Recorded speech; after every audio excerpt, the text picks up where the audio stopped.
Thanks so much for coming. Great to see you all. We rented last time, we had standing room only for this one room. We had like 130 people, and there wasn't enough room for everybody, so some people got turned away. So we rented this other room for tonight, and I was hoping we were going to fill it up, but I think the science and faith topic, it looks like, was a little more popular than Christianity. Now we're getting into Christianity, so we're kind of getting into the realm of religion, but don't have as many people, but thank you all for coming. I hope this is informative and enlightening for you. There's plenty of wine and food over here. We don't have 250 people, so help yourself. So we also put a donation basket out here because we at St. Columbo, we're just doing this, for the community because we think it's the right thing to do, and we want to, bring God and the truth to the world. But we don't really have a budget for this. So if you have a few extra dollars, and you'd like to support us, there's a basket over here. We also have some cards from St. Columba. If you're not already a parishioner and you'd like to just have a cool, joyful place to explore your faith more, you can check that out. And we'd love to have you come join us. So last time, for those of you who were here for the Science and Faith talk, the purpose of that was to show that we can prove the existence of God through science. And most of you that were here raised your hand, thought that we did prove the case for God. Hopefully people that didn't think we proved the case at least thought that there was a solid basis for it. And I think clearly the evidence we went over the beginning of the universe, the design of the universe, and the design of life all point to an intelligent creator, because you can't get any of those things by chance. So what we're going to do tonight is we're going to get into more specific revelation. So science and what we can learn from the world, that's what we call general and natural revelation. What God has revealed to us through the things that he's made. Tonight we're going to get into more specific or special revelation, which is Scripture, the miracles that God has performed, and also what Christians believe is sending his divine Son into the world, and the miracles that Jesus performed to confirm his message that he is indeed the divine Son of God, bringing the kingdom to earth. So we're going to get into specific revelation. And what I want to focus on tonight is why should we believe that the New Testament is true? What evidence is there for that? Because just because it's written down doesn't necessarily mean that it's true. And a lot of people ask these questions, such as how do we know the Bible we have today is what was written down almost 2,000 years ago? And how do we know that even if we have an accurate copy of it, that what they told us in the New Testament is true? So I'm going to explore those questions to see if we can show that the New Testament is historically reliable. Because if the New Testament is reliable and the New Testament is true, particularly the Gospels, because the 4 Gospels are what tell us the most about Jesus, then we can say that Christianity is true. Okay? So that's what we're going to do tonight. And because this is a large topic, I'm going to be breaking this up into a couple of talks. There's a lot of historical tests to determine the reliability of an ancient document. And I'm going to go into some of those tonight. And then for the next talk, which is going to be on March 28th, we'll finish up this talk, and then you guys get to be the jury again. And I'm going to turn it over to you, and you can decide. You can be the judge. You can judge the evidence and decide whether we've proven that the New Testament is historically reliable and whether Christianity is true by a preponderance of the evidence. And if you came here last time, you'll know that the standard of proof for courts across our country is the preponderance of the evidence. And that's for civil cases. This is a civil case because we're not in a criminal court here. The criminal standard is higher, it's beyond reasonable doubt. And a lot of you last time thought that we proved that God exists through science beyond reasonable doubt. I'm going to, stick with the preponderance of the evidence standard primarily. And so when I'm done with all this evidence, you get to be the jury and you get to vote and see if you think that we've proved the truth of the New Testament and the truth of Christianity by preponderance of the evidence. Okay? Which means that you got to look at the evidence impartially, just like you would if you went to jury duty. And so we all have a lot of biases. So we got to set our biases aside and look at the evidence and decide if the evidence is credible or not. The other thing I'm going to do is I'm going to go over some of the primary arguments that skeptics and atheists would argue and do argue against the reliability of the Gospels. Okay, so you'll know what some of those things are, and I'm going to present those, and you can see if you think those are credible or not. Because there's not another lawyer on the other side here. Okay, so let's get started.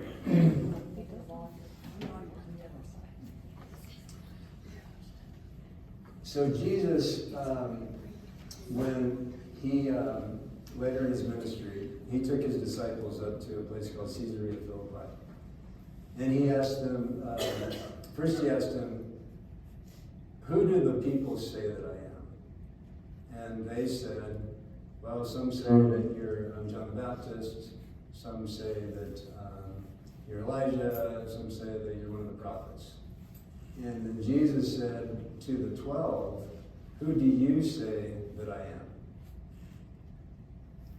This is the most important question ever asked in the history of planet Earth.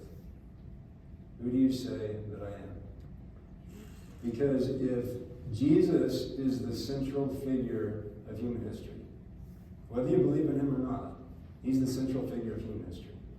And so because of that, whether you're a believer or a non-believer, I think we all need to ask ourselves this question and answer the question that Jesus asked. Who do you say that I am? And that's what we're going to be exploring tonight. This painting, this was painted by this girl named Akina Kramberg. Some of you may have heard of her. She painted this portrait of Jesus when she was 8 years old. Wow. And she had vision. She claims, and I believe her, that she had visions of Jesus when she was 4 years old. And then Jesus revealed to her his image. And then she painted it. And then Colton Burpo, who some of you may know from the movie Heaven is for Real and the book Heaven is for Real. So he had a near-death experience. He went to heaven. He met Jesus. He met his grandpa. He met his sister, who was a miscarriage that nobody ever met. He met her in heaven. He came back and he told his parents all this stuff.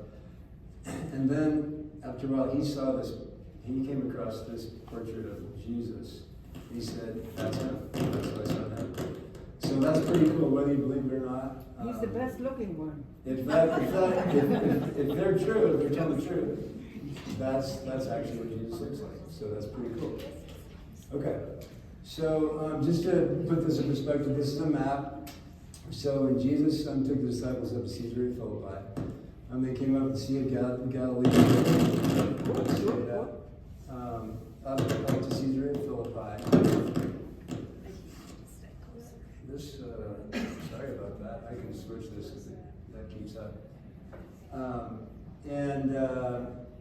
And then a lot of scholars believe that Jesus asked this question at the temple that was built by King Herod to Caesar Augustus, which was in the area of Caesarea Philippi. And Tim Gray, for example, who's the president of the Augustine Institute in Denver, he's given a talk about Peter, and Tim Gray believes that it's right here where Jesus asked that question. This is near Caesarea Philippi. There's a temple to the pagan Pan here, and also a temple to Caesar Augustus. And what Tim Gray has said is that the reason that Jesus took his disciples here, and this was the only time he went into a pagan city, is because Caesar Augustus, after his adopted father, Julius Caesar, died, Caesar went to the Roman Senate.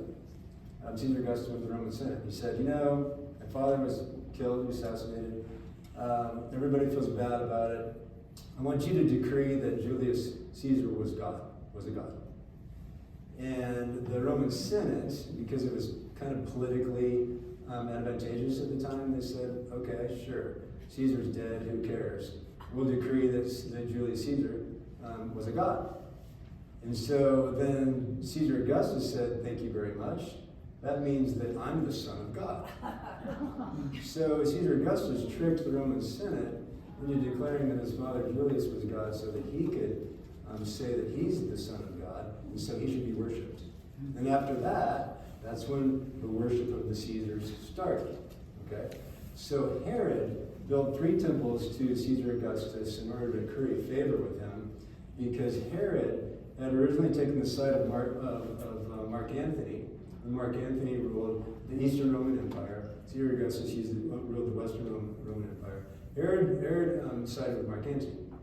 And then there was a war, and Caesar Augustus won that war, and then he became the ruler of the empire. So what he did, he had to write a letter to Caesar Augustus. I'm sorry, I took Mark Antony's side, but I'm going to be as loyal to you as I was to Mark. And what he did to prove his loyalty and to create favor with Caesar Augustus, he built him 3 temples. One of them was right here, up here in Caesarea Philippi. So what Tim Gray and other scholars believe is that Jesus took his disciples here because this was the place, one of the places where Caesar Augustus was worshipped as the Son of God. And what Jesus did in this place is he asked his disciples, who do you say that I am? And this was the answer that Peter gave. Simon Peter replied, you are the Christ, the Son of the living God. And again, what Tim Gray and others have concluded about that is he said, number one, you're the Christ, which is the Messiah. Okay? That means the anointed one, that means the king. A human person who's not divine can be a Messiah, right? King David was a Messiah. He was an anointed one. And so that means king. But then he said more than that. Peter said, you're the Messiah, you're the Son of the living God. And so like Tim Gray and others have said about that is that he was really saying that you're not the son of some dead god like Caesar Augustus is, right? You're the son of the one true living God, right? And then that's, of course, when Jesus said, Simon Barjona, my Father in heaven has revealed this to you, and you are my rock, and upon this rock I will build my church, right? Okay, so that's kind of just a background for you there. So, again to this question, so who is Jesus? Who do people say that I am? All right, so these are the 3 choices that C.S. Lewis gave us. Right? C.S. Lewis wrote this in 1952 in his popular book called Mere Christianity, which a lot of you have read. Great book. If you haven't read it, I recommend you read it. C.S. Lewis was an atheist who converted to Christianity because he determined that the evidence for Christianity, also supported by reason and logic, was so strong he became a Christian. But here's what he said. He said, I'm trying here to prevent anyone saying the really foolish thing that people often say about him. I'm ready to accept Jesus as a great moral teacher, but I don't accept his claim to be God. That is the one thing we must not say. A man who is merely a man and said the sort of things Jesus said would not be a great moral teacher. He would either be a lunatic on the level of the man who says he's a poached egg, or else he would be the devil of hell. You must make your choice. Either this man was and is the Son of God, or else a madman or something worse. You can shut him up for a fool, you can spit at him and kill him as a demon, or you can fall at his feet and call him Lord and God. But let us not come with any patronizing nonsense about his being a great human teacher. He has not left that open to us. He did not intend to. Now it seems to me obvious that he was neither a lunatic nor a fiend, and consequently, however strange or terrifying or unlikely it may seem, I have to accept the view that he was and is God. Okay? So I think that's a pretty compelling argument, right? Because Jesus did in fact claim to be God in all 4 Gospels, as we'll see, particularly in John. John was more explicit about Jesus' divinity, and we'll talk about why that is. But Jesus claimed to be God. So if Jesus claimed to be God, I think this is a compelling argument, because if he claimed to be God, he's either a liar and he wasn't, or he's crazy and he thought he was God and he wasn't, or he actually was telling the truth, that he's God, right? All right, so there's one more potential here that skeptics and atheists have brought up, and that is that Jesus is a legend, okay? So we kind of, people like Bart Ehrman have added this, and what he said is that Jesus probably never called himself God. This means that he doesn't have to be either a liar, lunatic, or Lord. He could be a first century Palestinian Jew who had a message to proclaim other than his own identity. Bart Ehrman is a professor of New Testament studies, and he used to be a Christian. He's a self-proclaimed agnostic atheist, so he's very much a skeptic. Some people like Ehrman believe that Jesus did not claim to be God in Matthew, Mark, and Luke, and then his claims to be God in John are not historical. All right, so we're going to go into that. And we're going to go into some other things that he brought up that really cast doubt on that he and other people, a lot of scholars, are teaching. They really cast doubt on the reliability of the scriptures, and have led a lot of people away from faith. So it's important we go into this and understand what they are, and whether they have any basis or not. All right, so these are the claims of Christianity. All right, so God made us in his image to be in a relationship with him. We turned away from God and broke our relationship. To restore us to him, God came to earth as Jesus of Nazareth, born of the Virgin Mary. Jesus performed miracles to love and heal people and to confirm his message that the kingdom of God had come to earth. Jesus was crucified on a Roman cross for blasphemy because he claimed to be God. Jesus died on the cross, was buried in a tomb, and rose from the dead on the third day. Jesus appeared to his disciples for 40 days. He commanded them to make disciples, and then he ascended into heaven. God then sent his Holy Spirit upon the apostles at Pentecost. The gospel and the church spread across the world. So just to add a little color on that too, as a lot of you know already that know the Gospels, but remember that after Jesus died, right, after he was crucified, everyone fled, right? All his disciples and the 12 fled, except for John. John was the only one at the base of the cross. Peter followed, as we know, remember Peter followed Jesus in the Caiaphas' courtyard, and Peter then denied him 3 times, all right? And then Peter bailed. And at the foot of the cross, we had the 3 Marys, the women. For all you women, I mean, that's a great thing for women. They stood by Jesus. And we had John, right? And that's where, of course, Jesus gave Mary to John, gave Mary to the church. So they were cowering in the upper room. I mean, these guys were afraid. They were scared. They thought the Jewish leaders and authorities were to come after them and kill them too. All right? And then, but after these 40 days, where Jesus, Christianity claims that Jesus appeared to them after his resurrection, and then after Pentecost, they came out boldly professing the faith. And then Jesus converted 3,000 people in his first sermon in Jerusalem. All right, so these guys went from basically cowering, afraid cowards to boldly proclaiming that Jesus had risen from the dead. Okay, which spread across the world. And that's one of the things we're going to talk about, a little later on, as to, the reliability of the Gospels. All right, so the best reason to believe something is because it's true. In our day and age, particularly, people believe things for a lot of different reasons. All right, so I may be a Christian because my parents are a Christian, right? I may be Jewish because my family grew up Jewish. So it may be a cultural thing. I might believe something because it's popular. I think we get a lot of that nowadays, right? I might believe something because it's in my self-interest. I might believe something or not believe something because I want to be in control of my destiny, right? I want to at least feel like I'm in control of my life. And if I have to believe in God or Jesus, then I have to bow to something greater than myself, all right? But the best reason to believe something ultimately is because it's true, all right? This is what G.K. Chesterton said. He said, the difficulty of explaining why I'm a Catholic is that there are 10,000 reasons all amounting to one that Catholicism is true. And if Christianity is true, and Jesus is the divine Son of God, we should pay attention to what he said. One of the things he says, I am the way and the truth and the life. No one comes to the Father except through me. Okay?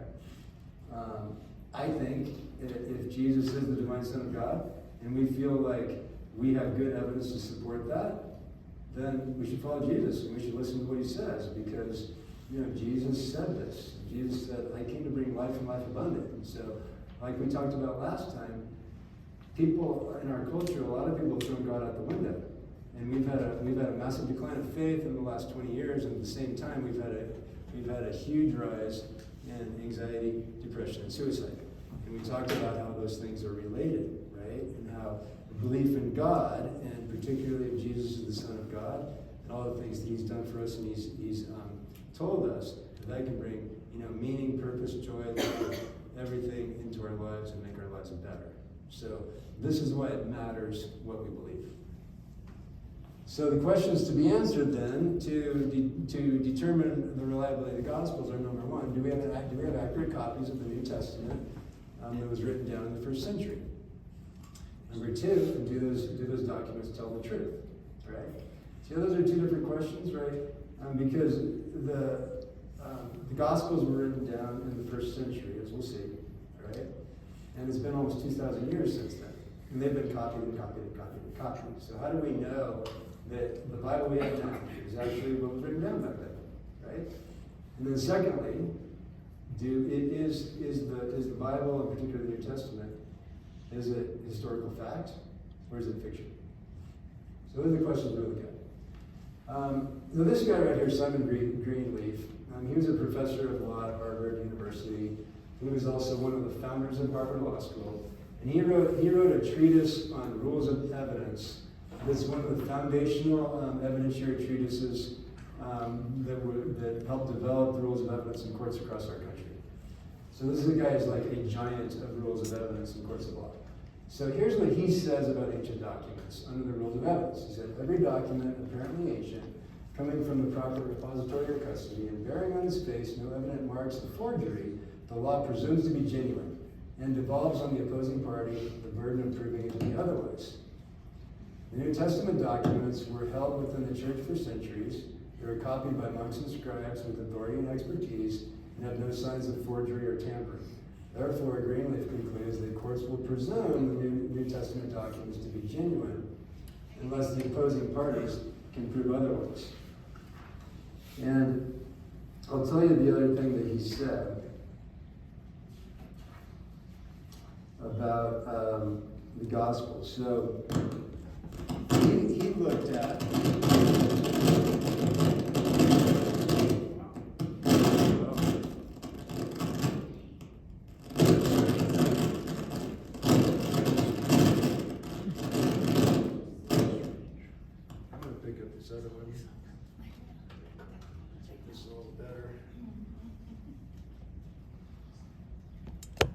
Can you hear me with that? Yes. Yeah, is that better? Yes. Okay. So he did, a lot of what I'm doing now, except even more extensive. So he looked at, is the New Testament historically reliable and is it supported by historical evidence? So here's what he concluded. After careful examination, Greenleaf came to the conclusion that according to the laws of legal evidence used in courts of law, there's more evidence for the historical fact of the resurrection of Jesus Christ than for just about any other event in history.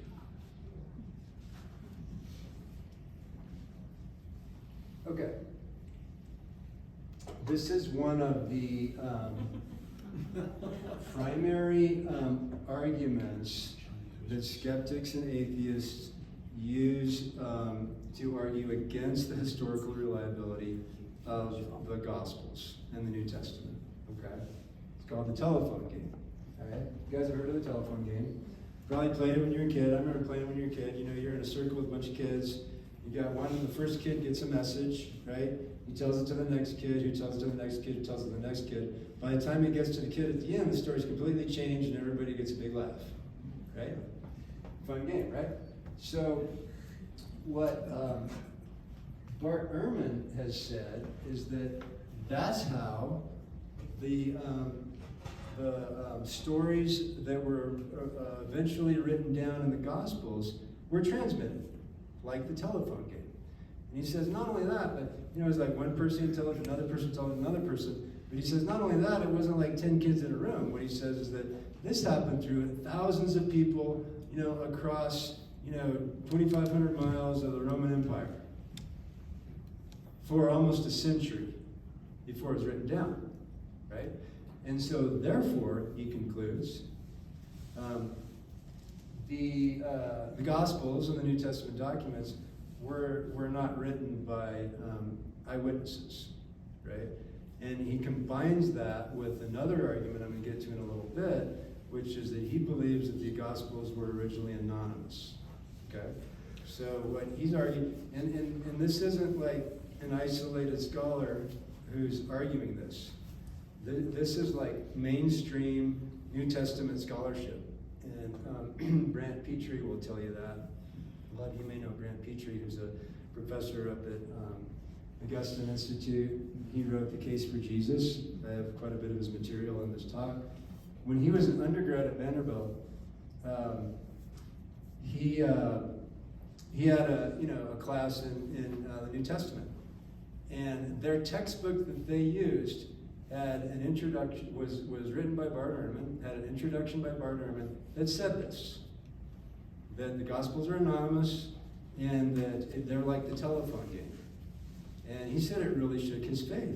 And he came out of undergrad, and he wasn't sure if he believed in Jesus anymore.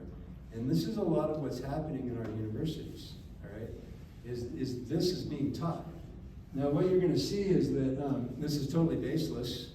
And there's no historical evidence for either the telephone game argument or the anonymous gospel argument, which we'll get to in a little bit. But I want you to understand that those are the two primary arguments that skeptics and atheists argue against the reliability of the Gospels. All right, so how do we know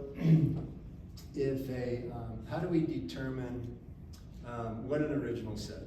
All right, because we have all these copies, right? So we seek to reconstruct the original manuscript, i.e. determine what it originally said by comparing the surviving copies that we have. And the earlier and the more manuscripts we have, the more certain we are of the text of the original. We can see if the copies agree with each other. We can compare them. If there's differences, we can reconcile them by looking at different copies. Okay? So that's how scholars do it. For any ancient document, they apply this test. All right, so do we have the original New Testament documents? The answer is no, we don't. The originals have either decayed, been destroyed, or they've never been found. Okay? Is that a problem? No, it's not a problem. That's the case with every ancient document that we have. We don't have any originals of any ancient classical literature. All significant literature from the ancient world is reconstructed into its original form by comparing the manuscripts that survive. Okay? Here's an old Gospel of John right here. So, how does the New Testament then compare to other ancient texts that scholars deem reliable? Well, it compares extremely well.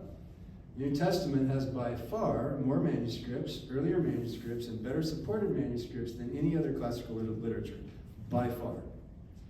We have the following New Testament manuscripts. We have 5,800 complete or fragmented Greek manuscripts. We have 10,000 Latin manuscripts. We have 9,300 manuscripts that are written in other languages. So we have over 25,000 handwritten manuscripts. Okay, few scholars will question other ancient literature based on the manuscripts that we possess. All right? The number of manuscripts for any other ancient text is way inferior to the New Testament. The next closest work in terms of manuscripts is the Iliad by Homer, and we have 643 manuscripts compared to over 25,000 for the New Testament. For other ancient authors such as Plato, Plutarch, Tacitus, Suetonius, Polybius, Thucydides, Xenophon, the number of copies is typically less than 10. Right? And these are a lot of ancient texts that are deemed reliable. So this gives you a visual. So here's if we assume that one manuscript is about 2.5 inches high, all right? Your average Greek writer would have 4 feet of manuscripts, all right? That's a little less than 20, okay? The Statue of Liberty is 305 feet high, the Empire State Building is 1,250 feet high. We have a mile high of New Testament manuscripts. So that's just to give you a comparison there, that's a good visual. There's so many more manuscripts in the New Testament than any other ancient document. And the New Testament manuscripts are much earlier than any other ancient document. So the earliest fragment that we have is called the John Rylands fragment, because it's from the John Rylands library. That has 5 verses from John 18. That's about 700 to 150 AD. We have manuscripts of complete New Testament books dating to about 200 AD. Most of the New Testament, including the Gospels, we have that date to about 250 AD. And we have almost the entire New Testament in Greek, which is the Codex Vaticanus, which is that's a picture of it right here. That's an exhibition in Warsaw, the Codex Vaticanus, 325 AD. And there's several copies from the 4th century, and they have grammar that traces to 100 to 150 AD. And then we have 9 disputed fragments. They're disputed because not all scholars agree that they are fragments of the New Testament. But one guy named Father Jose O'Callahan, he's a Spanish papyrologist. He first ID'd these New Testament fragments from Mark, Acts, Romans, 1 Timothy, 2 Peter, and James. And this was reported in the New York Times in 1972. It reported that if Father O'Callahan's conclusions are true, that these are indeed authentic fragments of the New Testament, then it would prove at least one of the Gospels, that of St. Mark, was written only a few years after the death of Jesus. We're going to talk about kind of standard dating in a minute. Other ancient works have much greater gap between the originals and the earliest copies. The Iliad by Homer, for example, has a gap of about 500 years between the original and the earliest manuscripts. And most other ancient works are about 1,000 years or more from the original. So think about that. And these are texts that are deemed reliable, particularly nobody questions, did Homer write the Iliad? Did Homer write the Odyssey? And they're way later. And we're going to talk about the importance of that in a little bit, but I'll just give you a little preview of that. If they're written early, then the disciples are still alive, right? And so you don't have time for myth and legend to enter into the story, because if you change the story, you have disciples that are still alive. You have people who are actually eyewitnesses that are still alive, so they can correct that. They can call BS on it, and we'll see that that's actually happened. That's one of the reasons why John wrote the Gospel of John.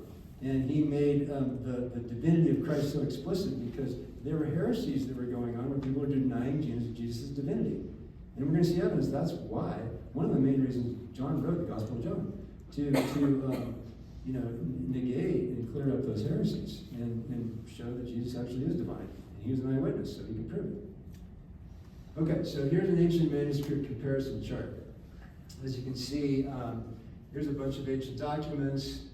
It shows when the date that they were written and when the earliest copy, and it shows the approximate time between when they were written and the earliest copy. As you can see, we have a very large time gap for most ancient documents.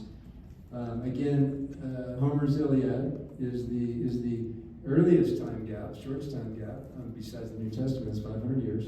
And then it's shown the New Testament there less than 100 years. And the accuracy we're going to get into here in a little bit. Okay, so the New Testament also has abundant support in the writings of the early church fathers. Okay, beginning in about 303 AD, the Roman Emperor Diocletian ordered 3 decrees of persecutions against Christians. He mandated the destruction of churches, manuscripts, books, and the killing of Christians who refused to sacrifice to the Roman gods. Hundreds and perhaps thousands of manuscripts across the Roman Empire were destroyed during this persecution, which lasted until 311 AD. However, even if Diocletian had destroyed every New Testament manuscript, we could still read and construct practically the entire New Testament. Why? Because the early church fathers, they cited the New Testament so much, specifically 36,289 times, that we can construct almost the entire New Testament just from their quotations of it, except for about 11 verses. So that helps us be able to discern and prove that the originals were accurate, right? Because not only do we have early copies, but we have testimony from the early church fathers who quoted those same documents. So we can look at the manuscripts, we can compare the manuscripts, we can also compare the manuscripts to the writings of the early church fathers and see if they're different, see if they're the same. And what you're going to see is that they're the same. Okay, the other thing that makes the New Testament reliable as a historical document is that it's very wide geographical distribution. So most of the new manuscripts come from outside of Israel, including Egypt, Italy, Turkey, Greece, all across the Roman Empire. So these documents were originally written, they were disseminated, they were copied by, typically it's going to be monks and scribes in monasteries who were intelligent, that could write and could copy these documents because they were all handwritten back then. There was no printing press. And we possess multiple independent manuscript families spread across the ancient Roman Empire. So this authenticates the manuscripts because anybody wanting to change the New Testament or eliminate variant manuscripts could never do it, because you could never collect all these manuscripts across the Roman Empire and change them. It's not possible. And this was actually done by a Muslim leader in Islam, because there was variant copies of the Quran, and there, I don't remember his name, but there was a Muslim leader, and he didn't like certain copies, and he destroyed a bunch of them. That didn't happen in Christianity. So as you can see, this was the Roman Empire back then, that time, and you have manuscripts that are being disseminated, across the Roman Empire in different areas, different languages, all that, and so we can compare those manuscripts that have been disseminated across the Roman Empire, not only in Greek but in Latin and all these other languages, to compare them and see if they're the same, if they're different, or if they're errors, that kind of thing. So that helps show that the document that we have today is reliable. Okay, so let's talk about variants, what they call variants or errors in the New Testament manuscript. So skeptics, sometimes will make a big deal about this. The variant estimates are between about 200,000. Oops. Sorry about that.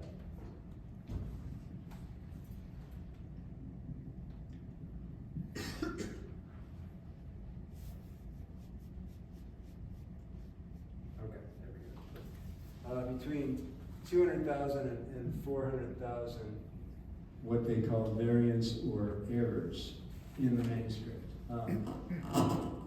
The vast, and so here's how that works. So if you have a variant spelling in one letter of one word in 2,000 manuscripts, that's considered 2,000 errors. Okay. The vast majority of these so-called errors are insignificant, such as punctuation or spelling. Only less than 1% of the variants affect the meaning of the verse, and none of those variants affect a single doctrine of Christian faith. Here's a text again from Bart Ehrman, who's an agnostic atheist, he calls himself. He confirms this. Essential Christian beliefs are not affected by textual variants in the manuscript tradition of the New Testament. So the errors are not a problem. Okay, so here's how it works. This is an example of the process of comparing manuscripts and quotations from manuscripts.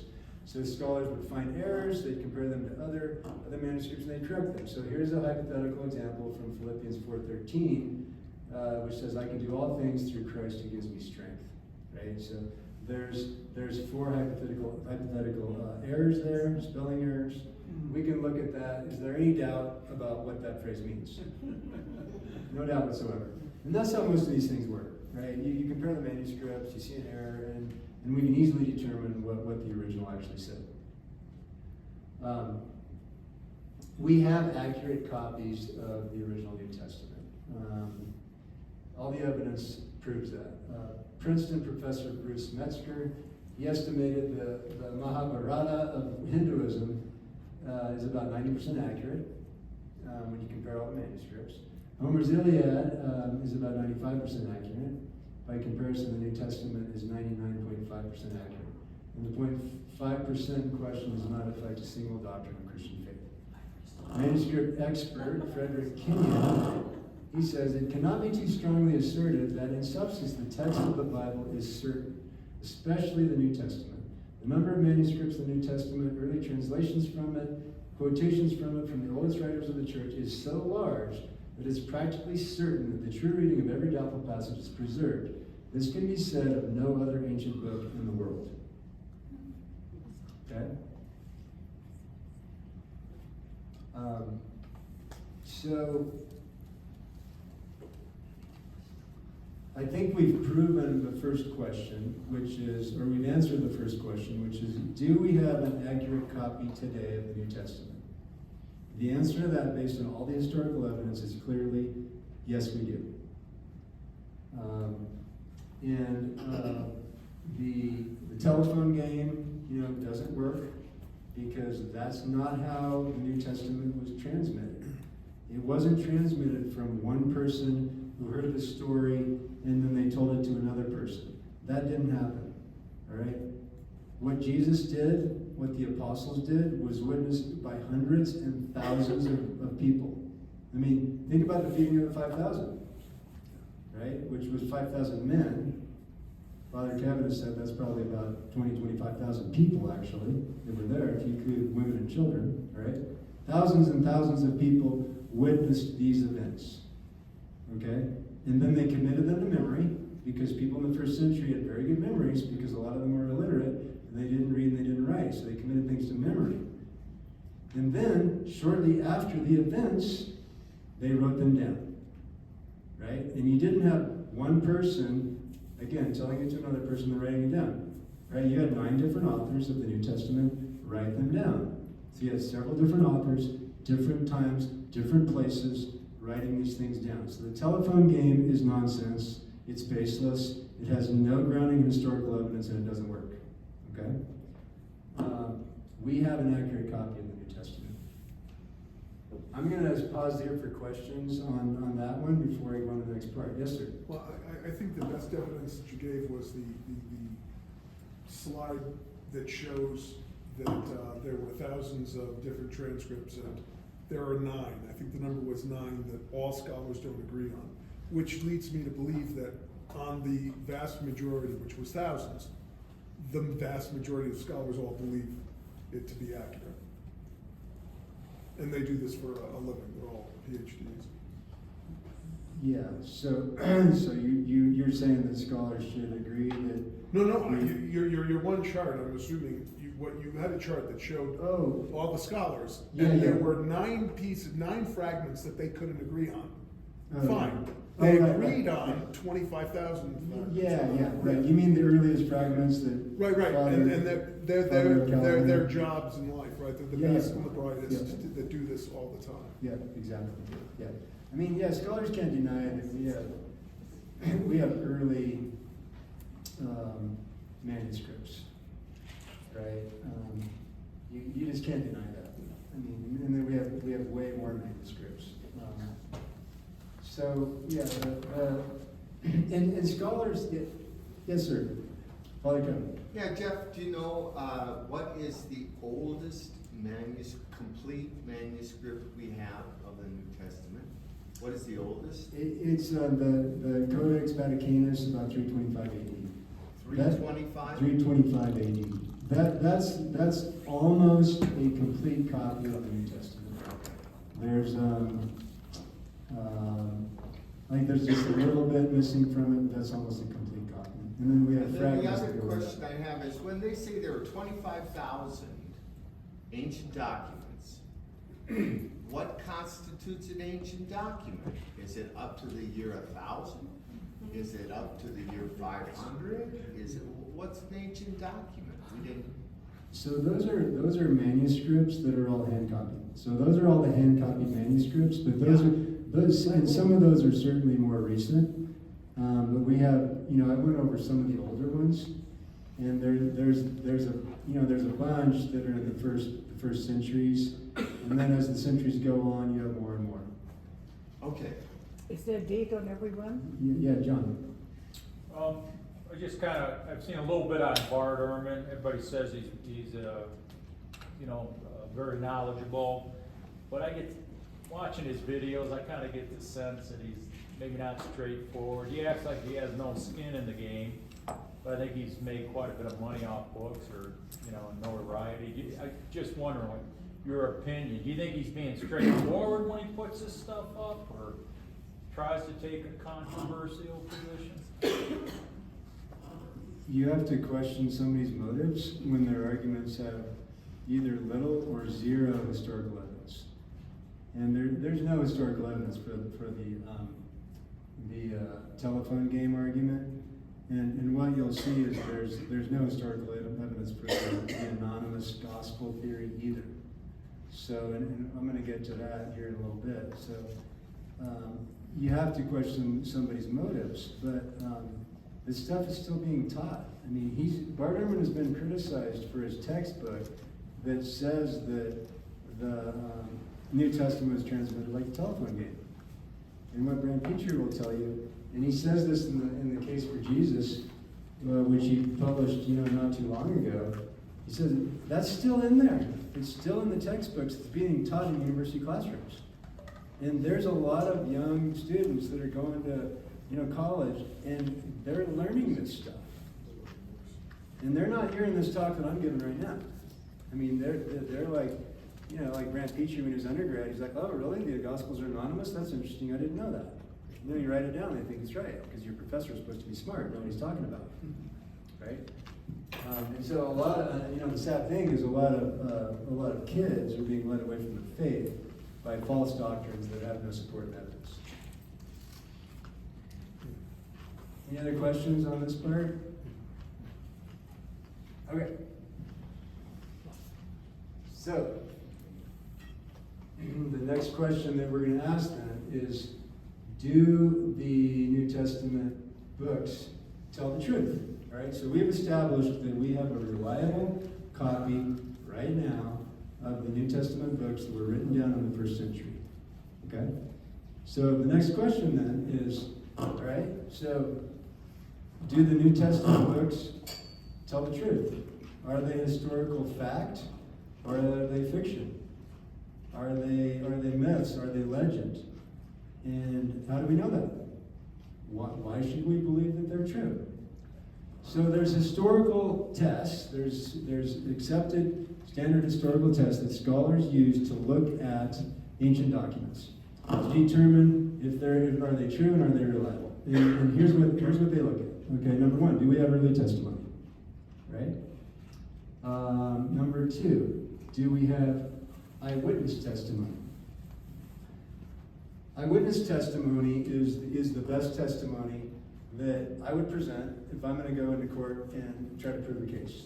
It's the best evidence that you have if you can go into court.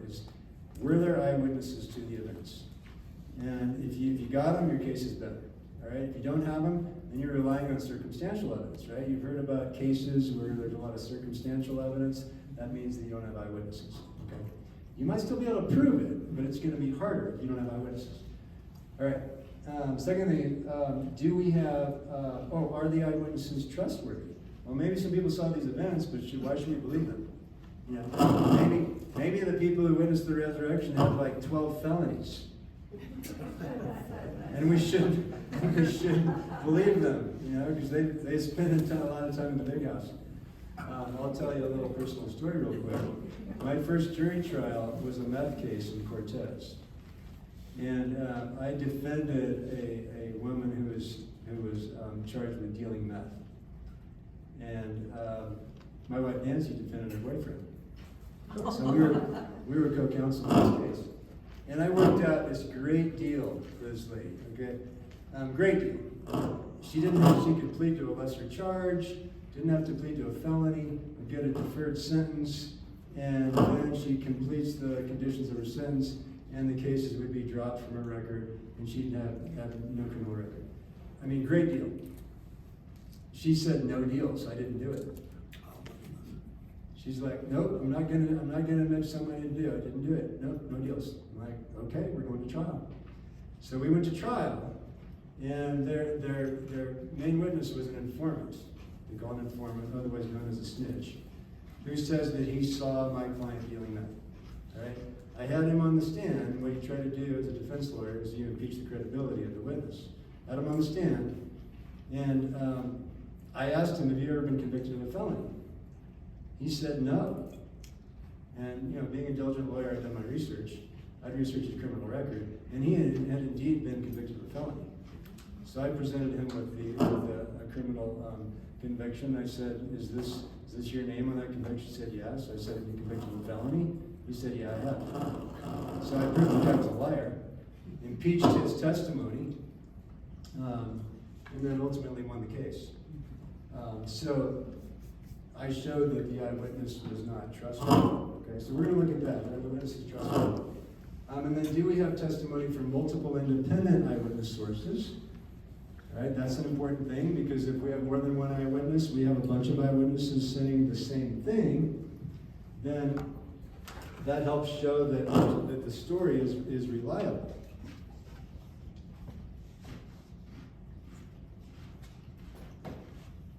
I want to point out to you one thing about this, because this is important for the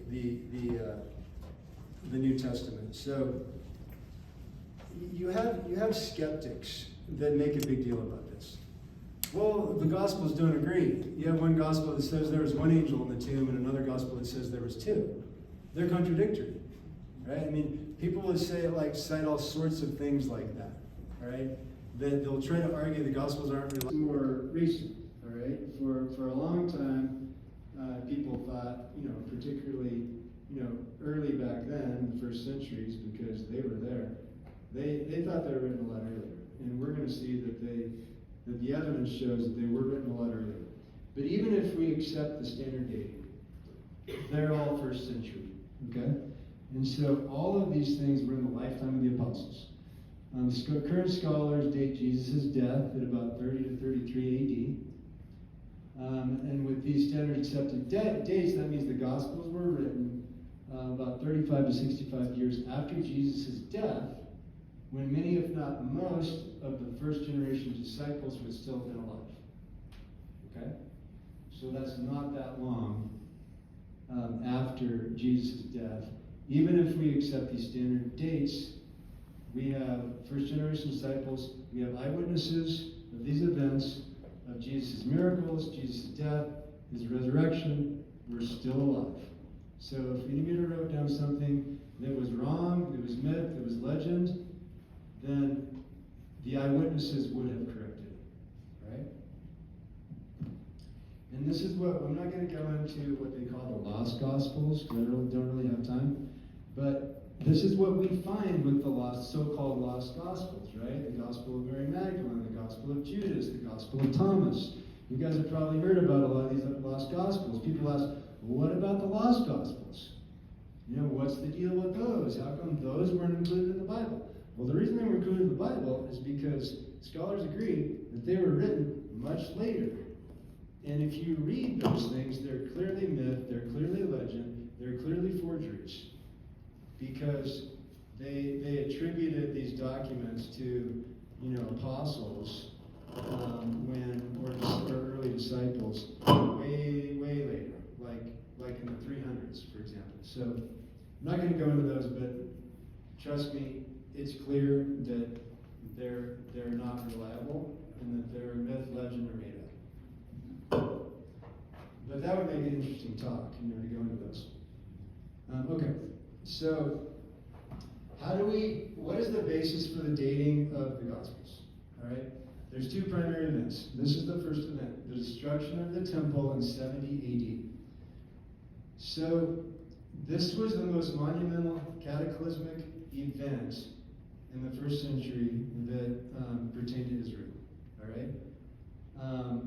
This was the second most cataclysmic event in the entire history of Israel, because the first temple was destroyed by the Babylonians in 586, 587 BC.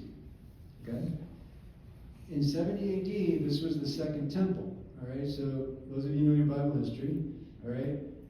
King Nebuchadnezzar sent the Babylonians into Jerusalem. They destroyed Jerusalem. They destroyed the temple that was built by Solomon. It had been there for about 1,000 years. And then they took they killed a bunch of the Israelites, took them out to Babylon. Babylon made them slaves.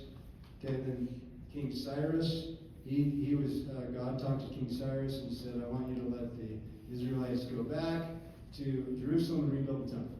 Okay, so they went back, they rebuilt the temple, and so what we had during Jesus' time was the second temple. All right, and this was the temple that Jesus went in and he cleared out. Remember, and he got a whip and he drove out the money changers and he drove out the cattle and the animals, and he says, why are you turning God's house into a den of thieves and for commercial trade and all that? Okay, that was the second temple, right? The other thing that Jesus did when he walked this earth is he predicted the destruction of the temple. All right? The reason that a lot of skeptical scholars date the Gospels after 70 AD is because of Jesus' prophecies. They're like, well, people can't actually prophesy things. So what Jesus said, he must have said it after the temple was destroyed.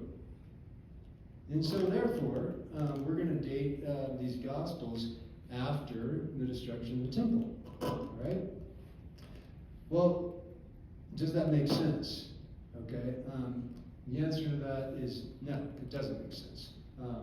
For a lot of reasons. But one of the primary reasons is that if you scour the New Testament, you scour the Gospels, you're not going to see any description by any of the New Testament writers about the destruction of the temple. Right? So if the temple had been destroyed when the Gospels were written, don't you think that they would have written about it? That would be like one of you is writing a biography and a history of the World Trade Center. And you never mention that the World Trade Center had been destroyed on September 11, 2001. So what would you conclude about when that history of the World Trade Center was written? Right, before they were destroyed, right? Or let's say you wrote a history of USS Arizona, and you never talked about the bombing of USS Arizona by the Japanese in 1941 at Pearl Harbor. What would you conclude about when that history of the USS Arizona was written? Obviously before. So the New Testament writers don't ever say that the temple was destroyed in the New Testament. Not only that, but they say lots of things that talk about that the temple is still here, right? I mean, that was when Jesus made his prophecy. And they went into the temple, and his disciples said, Master, look at all this beautiful building. Look at these great stones. And he said, not one of these stones is going to be left standing. And not only that, but he said things like, pray that it doesn't happen in winter. The temple was destroyed in the summer. We know that historically. So why would Jesus say, if Jesus was speaking after the event, and the temple had already been destroyed, why would he say, pray that this doesn't happen in winter? So it doesn't make any sense whatsoever. And, you know, furthermore, the temple was the dwelling place of God on earth. It was the center of religious, political, and economic life. And so they would have written about it, clearly. If it was destroyed, they would have written about it. And we have further proof of that because in the Old Testament, they wrote about the destruction of the first temple, 586 BC. So we know that, you know, they write about significant events because they wrote about that, but they didn't write about this. So I think just through reason and logic and historical evidence, we can conclude that you can't date the Gospels after the destruction of the temple, right? You'd have to date them before the destruction of the temple. And, you know, and if the Gospels are accurate, Jesus is the divine Son of God, so he can prophesy that the temple is going to be destroyed. Okay, the second pertinent event for the dating of the Gospels is the end of the book of Acts. Right? So Acts ends with Paul alive in Rome. And we know from historical evidence that Paul was beheaded in Rome during the reign of Nero in about 64 to 67 AD. All right? Acts ends while Paul is still alive and well in Rome in 60 to 62 AD. Here's what Luke says at the end of Acts. And so we came to Rome. The believers from there, when they heard us, came as far as the Forum of Appius Christ with all boldness and without hindrance. That's the end of Acts. Paul is still alive. So, if Acts was written after Paul's death in 80 to 85 AD, which that's your standard dating by most current scholars, why did Luke end it in 60 to 62 AD when Paul was still alive? Does that make any sense whatsoever? No. This would be like writing a biography of John F. Kennedy, and you never mentioned his assassination in Dallas, Texas in 1963. So, if you're writing a biography of JFK and doesn't mention his assassination, what would you conclude? Obviously, it was written before he died. If you wrote a biography of Martin Luther King and it didn't talk about his assassination, what are you going to conclude? It's written before he died. This is how biographies work. They go up to the present time and they end because there's nothing else to say. Right? And that's how it was with Luke. He went up to the end of that time, which was Paul was preaching in Rome, and he ended it because that was the end of the story. Paul hadn't gone out yet from Rome. Sorry about that. Okay, so so we know that Acts then was written about 60 to 62 AD because of that event. And we know Luke was written before that because the Gospel of Luke, Luke tells us that, right? He says, he dedicates his first Gospel Luke to Theophilus, right? And then the book of Acts, he tells in my first book, Theophilus, I said everything that Jesus did, and then he carries on with what the apostles did. So Luke tells us that he wrote the Gospel of Luke before Acts. So we know Luke was written before Acts, and Mark or Matthew are both written before Luke, because we know that Luke relied on either Mark or Matthew or both.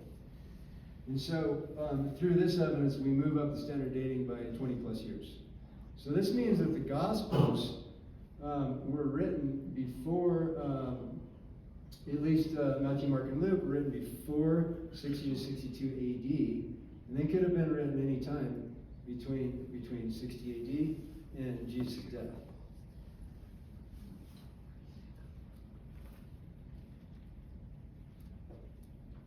Okay, so other evidence for early testimony about Gospels in the Jews. All right, St. Paul wrote soon after Jesus' crucifixion. The scholars agree that Paul wrote 1 Corinthians about 50 to 55 AD, about 20 to 23 years after Jesus' crucifixion. So that's very soon by historical standards. And here's what Paul said. He said essential things about the Christian faith at that time. For I handed on to you as of first importance what I in turn had received, that Christ died for our sins in accordance with the Scriptures, and then he was buried, and then he was raised on the third day in accordance with the Scriptures, and then he appeared to Cephas, then to the 12. Then he appeared to more than 500 brothers and sisters at one time, most of whom are still alive, though some have died. Then he appeared to James, then to all apostles. Last of all, as to one untimely born, he appeared also to me. So essential, doctrine of the Christian faith right there. Jesus' death, his resurrection, his appearance to lots of disciples. And sorry about that. And Paul is saying that he appeared to 500 brothers and sisters at one time. I mean, Paul is basically, encouraging people to check him out, right? I mean, by making a statement like that, he appeared to 500 people. Those people would have still been around. Most of those people would have still been alive. So Paul's basically saying, hey, you don't believe me? Go ask the 500. Go ask all these people if Jesus rose from the dead.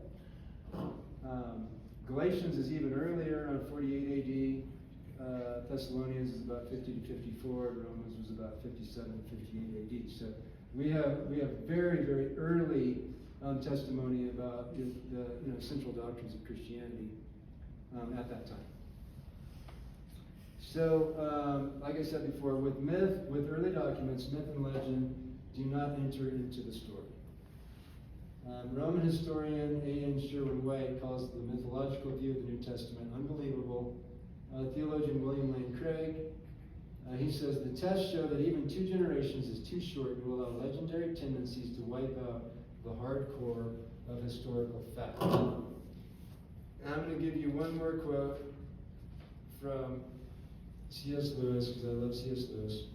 Here's what he said. So C.S. Lewis was a scholar at Oxford, right? And he did this for a living. I mean, he read mythology, he read literature, right? He was a literature scholar and professor at Oxford. Here's what he said. He said, I've been reading poems, romances, vision literature, legends, and myths all my life. I know what they are like. I know none of them are like this. Referring to the Gospels. Okay, it's about 10 to 7. I'm going to stop here and ask if there's any questions. And then I'm going to say a few more things after that, and then we can wrap this up, and then I'll finish up this talk on March 28th. We're going to go through a lot of exciting and important material. Like we're going to talk about the eyewitness testimony for the Gospels. We're going to talk about multiple witnesses. We're going to go into the non-Christian testimony that we have that tells the same essential story that the New Testament tells. It's really interesting. They don't say they believed it, but they confirm historically, these things happen. We're going to go through embarrassing details of the New Testament, which confirm the truth. Father Kevin, yeah. You're going to speak on Holy Thursday? Yeah. Oh, if it's Holy Thursday, maybe I need to change it. Is that Holy Thursday? Think about it, yeah. I need to change it. Yes, please. We may need to skip March then, or maybe I'll do a different time. But we'll send that out. We'll let you know. Look on the website. It'll be published in the Herald. Yes, sir. I've got a question based on what Jesus himself said.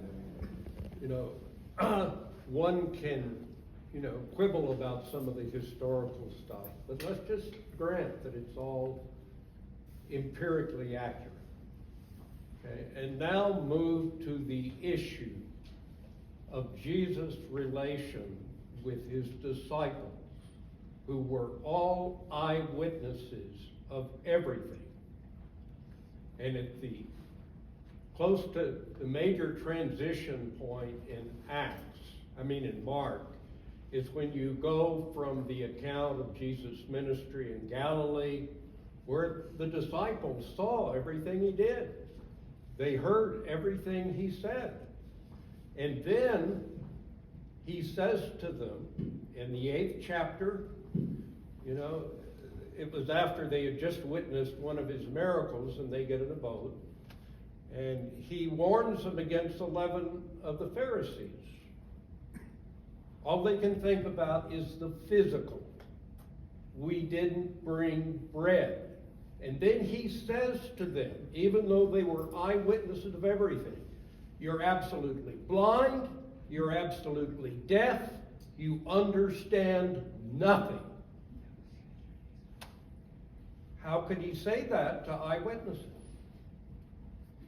Well, you just cited one of the embarrassing details of the New Testament, right? I mean, that's one of the things that helps prove that they're reliable, because people who make up a story, they don't like to say embarrassing things about themselves. I mean, like Peter's 3 denials of Jesus, for example.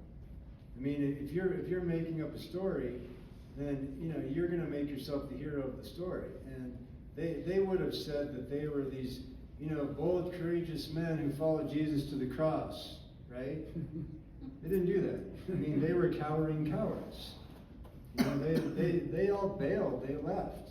But they hadn't at that point. They followed him with fear and trembling. And the big puzzlement I have is truth is a very complicated reality. Huge amounts have dealt with how do we understand truth. And one of the things that the New Testament makes very clear, and the early church as well, that there are many different kinds of truth in the New Testament. There's historical or factual truth, which is very different from moral and spiritual truth. And what we're focusing on here principally is the historical and factual, when the moral truth, the spiritual truth, the metaphorical truth, the typological truth, all of those different forms of truth which were recognized in the patristic period, his disciples did not get. Even though they were eyewitnesses. You need historical truth. Pardon? You need historical truth to get to the spiritual truth. I'm not saying historical truth is not necessary, but it's not sufficient. Well, I think historical proof, what I'm trying to show here is that the New Testaments are historically reliable. And what they wrote down was accurate, and it's true, because they were eyewitnesses. Now, how you interpret what they wrote down is more what you're talking about. And yeah, you can interpret it in lots of different ways. I mean, that's why we have 30,000 Protestant churches, right? Because a lot of people interpret it in different ways, and then they get started a different church because they believe different things. That's a different issue.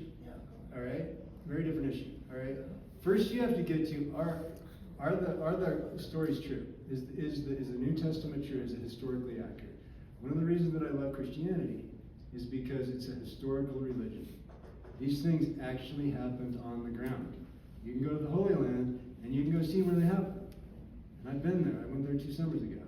And it's amazing. That's why they call it the fifth gospel. It really helps your faith because you can see the places where Jesus walked, where he said things, where he performed miracles. I stood in the synagogue in Capernaum where Jesus gave the bread of life discourse, and it was amazing. It was moving. That was the next, if you remember your Gospels, that was the next day after the feeding of the 5,000 that he did across the Sea of Galilee. Next day he comes to a synagogue in Capernaum and he preaches the bread of life discourse. So yeah, I mean, there's spiritual truth beyond just historical reality. I think you're right about that, Bill.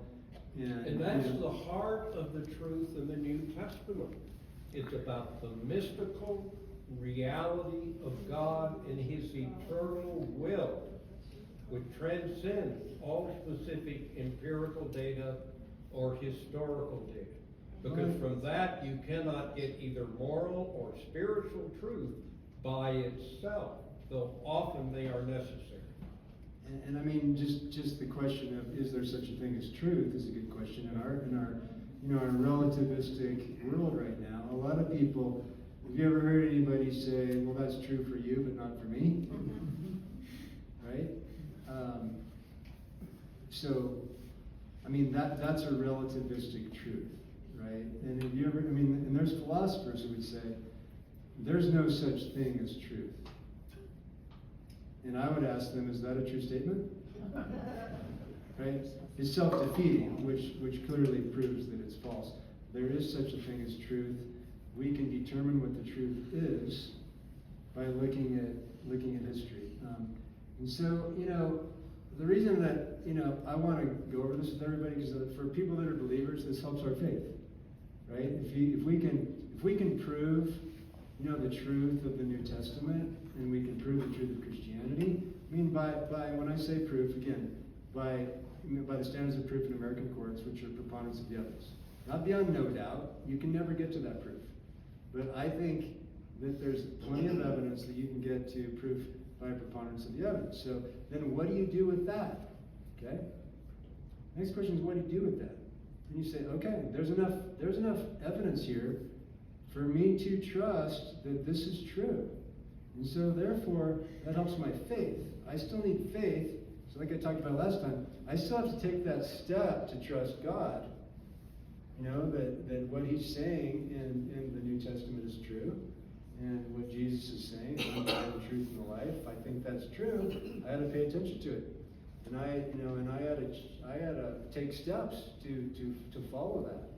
Because if I don't, and if I don't believe in God, and I don't believe in the standards that God has set down and the truths that God's given me, then I'm a boat without a rudder.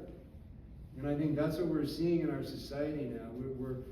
Our culture is in a lot of ways a ship without a rudder because we're inventing our own reality. We're inventing our own truth. And without God, there is no objective truth. There is no objective values. Like I talked about last time, plenty of prominent atheists have confirmed that. Without God, we have no objective truth, right? We know there's a God just because the scientific evidence supports it, but then now what is God telling us about how we should live and about the meaning of life?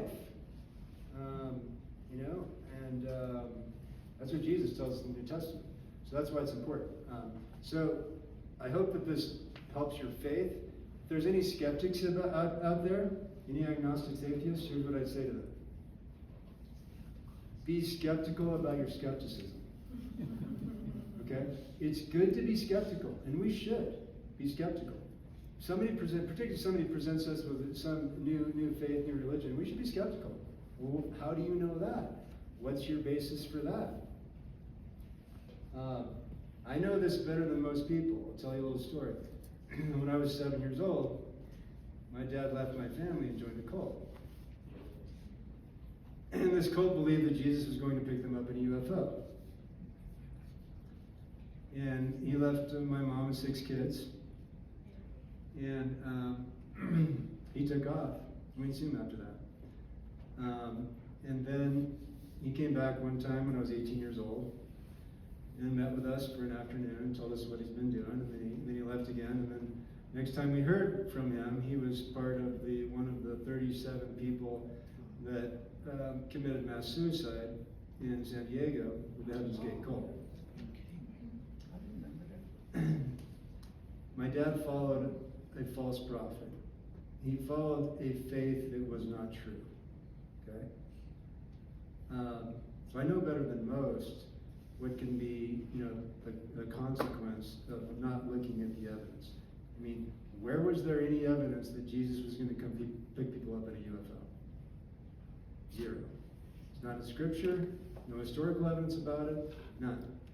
So, he got seduced by a cult and went off, and it cost him his life.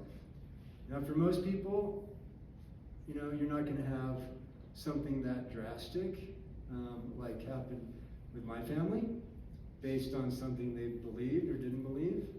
And my dad grew up a Roman Catholic, and he rejected Roman Catholicism, and he ended up dead because he followed false prophets. I think what we're seeing a lot today is the false idols of the world and of culture.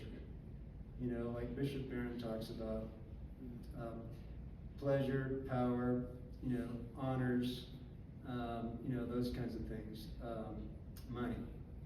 None of those things are bad in and of themselves, right? But if we make them central to our life, if that's, what we base our life on, then we're going to be led to a lot of the things that we're seeing in our culture today, which are, a lot of anxiety, a lot of depression, a lot of suicide, because we're being led by the values of the world instead of by the values of God. And so I think our culture really needs to be brought back to the values of God. And that's why I'm giving these talks. So thank you for coming. Hope that this was good for you guys, and I hope you come to the next one. I'll let everybody know when the next talk's going to be.